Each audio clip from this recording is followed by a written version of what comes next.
So, friends, today we are starting a new series. This story is about a genius cultivator named Dafeng. He is a cultivator so powerful that no other genius can stand against him. Dafeng's cultivation is so mysterious that no one can figure out what kind of power he uses. His birth was also very mysterious. About 16 years ago, on a stormy night, a master found a child by the seaside. That night was so dangerous that the storm could destroy even the strongest villages. But as soon as the master picked up the child, the storm stopped, and all the destruction ceased. The master named the child Dafeng and believed that he was born to end a great catastrophe and stand for good to try and save the world. Since then, the master started Dafeng's cultivation far away from others, in the jungle. Dafeng's cultivation was very different from others. His cultivation level was the same as others, but if someone at that level came to fight with him, it would feel like the difference between heaven and earth. Dafeng had so much power that even he couldn't understand how much power he possessed. Dafeng was a good person, who always stood for good and tried to help others. During his journey of cultivation, he met a princess who had a very mysterious illness.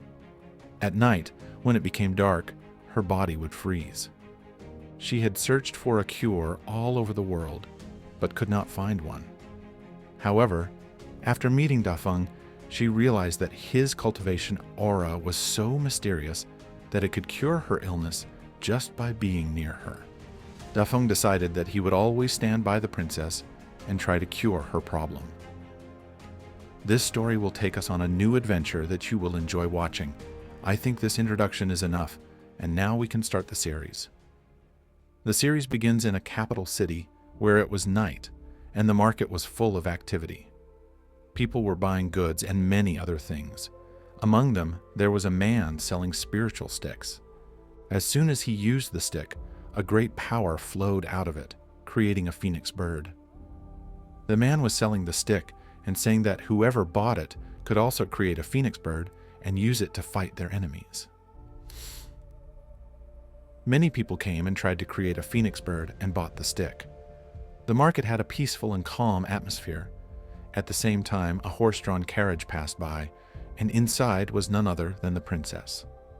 The princess had come to the capital city because it was said that there was a medicine king here who had knowledge of every medicine and could cure any disease. The princess had come to find the medicine king because she hoped he could cure her strange illness, which caused her body to freeze at night. She was looking for the medicine king to cure her illness. The princess was accompanied by her assistant, a girl named Judy.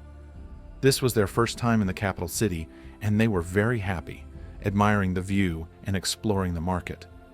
But as it got late, around midnight, the princess's illness would activate. The general who was with her said, "Princess, we should stop here. There's a mountain god temple nearby. We can rest there and continue our search for the medicine king in the morning." The princess agreed, and they headed toward the mountain god temple. They reached the temple, where an old man was taking care of the place. At the same time, our main character, Dafeng, was passing by. He said, "Wow, this is the famous mountain god temple, but why is no one here? It seems this place has become deserted." The man who took care of the temple explained, "Around 60 years ago, this place was always full of people. They would come here to pray and worship, but now no one comes. I am the only one left to take care of this temple." Dafeng was shocked, thinking it was strange that such a grand temple was now abandoned. The man greeted the mountain god, bowing his head. Dafeng, wanting to show respect as well, also bowed his head to the mountain god. As soon as he did that, his power started to activate, and his spirit emerged. Dafeng hadn't even intended to activate his power, but it happened unexpectedly, and his power began to flow toward the mountain god's statue. The aura was so intense that it seemed like it could destroy the statue. The general, watching from a distance, was shocked by the sudden surge of energy. Dafeng, having finished his gesture of respect, was about to leave when something unexpected happened. The statue of the mountain god suddenly shattered. The caretaker of the temple screamed, "This is a bad omen. A great disaster is coming, Everything will be destroyed." He ran away in fear, leaving Dafeng confused. He didn't understand how the statue had broken, as he hadn't done anything except show respect. While Dafeng was trying to figure out what happened, the general, who was still with the princess, came up to him. The general asked if they could stay in the temple for the night.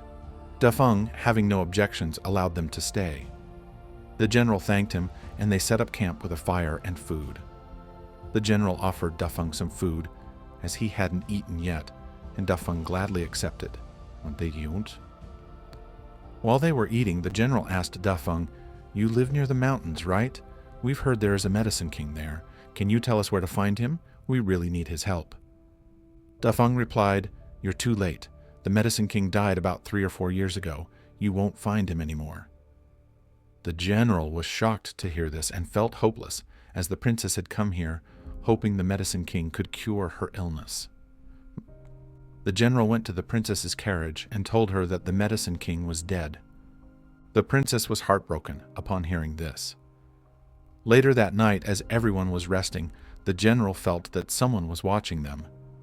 He took out his spear, ready to fight.